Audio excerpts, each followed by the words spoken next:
My name is Kao Kalia Yang, and I'm a writer. I write for both adults and children. I'm delighted today to be a part of the 2020 Minnesota Children's Book Festival here at the Anderson Center. Some of my children's books, my very first children's book, A Map into the World, came out last October. It won the 2020 Minnesota Children's Book of the Year, so it's exciting. In the fall, October 6th, I have this new book coming out. It's called The Most Beautiful Thing, and I think it's a really magical book. It's a book about how through stories, the elders in our lives can peek out at us from the past, the little girls they used to be. It's inspired by my real life with my grandmother. It's got exquisite art, so I just want to share a few of those spreads. The art is so exquisite that we're going to launch it with a walker. See the girl's hands getting older in time? I used to cut my grandmother's toenails. This is an image of my hands getting bigger across the years. Today, though, I come here to read from my second book, The Shared Room. This book came out in June of 2020. It is a book about grief, and I think it is so relevant for our times. We are a country grieving so many things right now. Learning how to sit with sadness and sorrow and loss, I think, is one of the most important things I've learned. I learned as a young child, and I'm learning again as an adult. So I'm really excited to share this book with you. It's from the Univ of Minnesota Press. The Shared Room is illustrated by Xee Reiter, a Hmong American illustrator, which is an exciting thing. This is one of the very first Hmong-authored, Hmong-centered, and Hmong-illustrated children's books in literary America. So The Shared Room was inspired by a real-life family story of grief. Jenna is a real little girl who drowned 3 years ago. It's written with permission and with the blessings of her mom and her dad and her family. The dedication. For the children who miss and grieve and love those who have gone. For the siblings of Jenna, Tili, Tiku, Duali, and the new baby Lucia, her sister always and forever.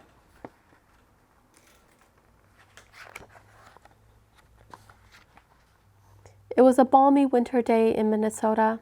The sky was heavy with gray clouds. The snow had begun to melt, and patches of yellow grass peeked through the dirty white. The ice grew thin over puddles of dark water and cracked like broken glass.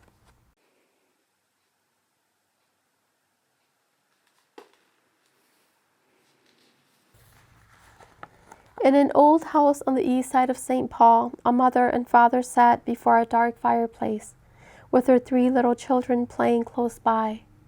They kept the light dim in the house. The shadows from the corners reached out and touched the feet of the children.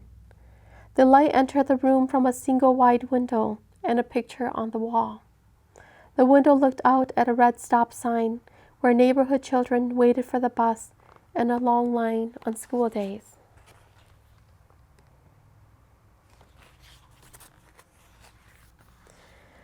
On the wall there was a picture of their 4th child, another daughter, smiling beneath the summer sun, her brown hair glinting with streaks of gold, her eyes soft and dreamy.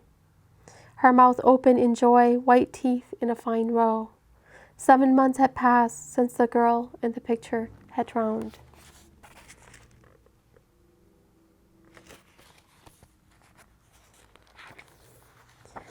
The day she died had been hot, sweaty. The family had gone to the swimming lake.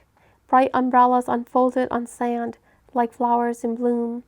Elderly people read their newspapers and books on lounge chairs and towels. Young men and women play volleyball nearby.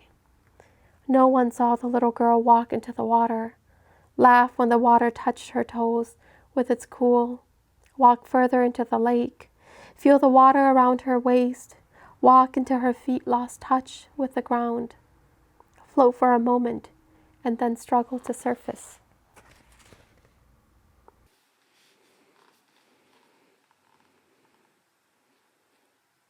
The day she died now existed as a bubble above all the other days on the family's calendar, a fragile and fierce floating thing untethered to the earth, well below the clouds, but beyond anyone's reach.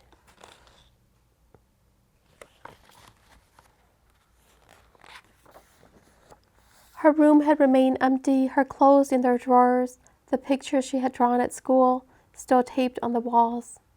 Her bed, her blanket, her sheets, her pillow still held her scent and the dents she had made in them. Several times each day, the mother or the father opened the door to their daughter's room, went in, sat on the floor beside the bed, leaned their heads into the sheets and the blanket, sniffed deep, closed their eyes, and sometimes hoped never to wake again.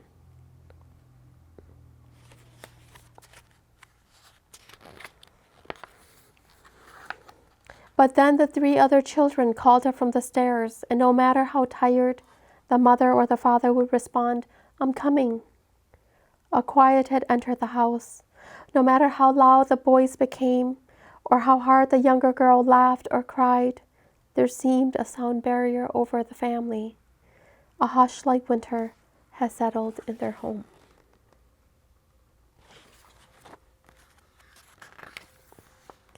Sometimes the quiet got too loud, and the mother and the father played videos of the girls singing on their phones. Her brothers and sister clambered close to watch the image flickering across their screen. A little girl from a happier time, laughing and dancing and singing loud, let it go, with her hands raised high above her head, her steps taking her further and further beyond the screen.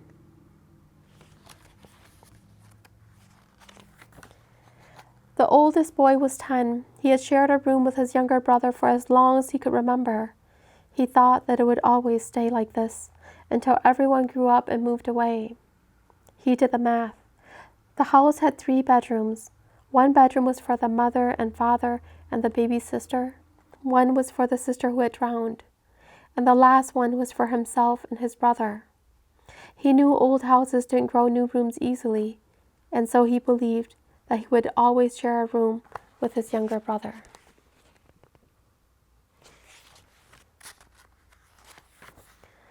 One warm January day, as he was drawing by himself in the light of the window, his mother said quietly, "Do you want your sister's room?" He looked at his parents sitting on low stools before the dark fireplace. His mother was looking at him closely. He stammered, "Yes." She said, "Tonight we'll move you in." He said, "Where am I going to sleep?" His father said, "In your sister's bed." He said, "Where am I going to put my clothes?" His father answered, "In her drawers."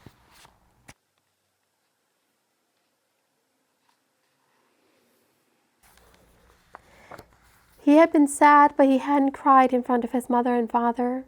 He had comforted his younger brother and sister when they cried. He tried to answer their questions as best he could about where their sister was and why she would never return. Now the tightness in his chest was climbing up his throat, and no matter how hard he swallowed, he knew it would erupt.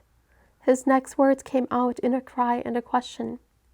"She's never coming back?" His hands covered his eyes and his face, so all he saw was the water of his world spilling over in the dark of his closed palm.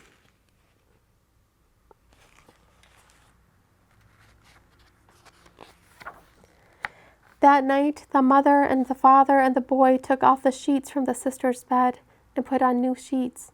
His mother went through her daughter's drawers and folded the clothes into an empty suitcase for the younger girl to wear in a couple of years. His father swept the room with a broom, and the girl's hair stuck on its tip. With his hands, he pulled her hair out from the bristles, and he held the dust and the strands of light hair tight in his palm.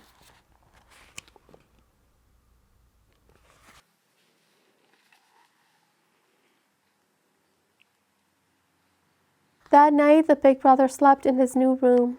He could see the neighborhood through his new window, and he saw how the world had looked to his sister from her place of rest.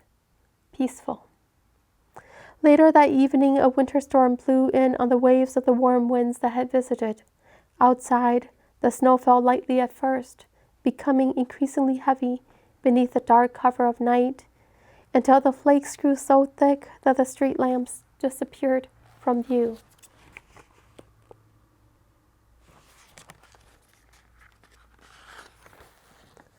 In the morning, the old house on the east side of St. Paul was covered in snow, and the family inside huddled close to their fireplace, now alight with flames, keeping each other warm, their little girl's memory, like the fire before them, a melt in the freeze of their hearts.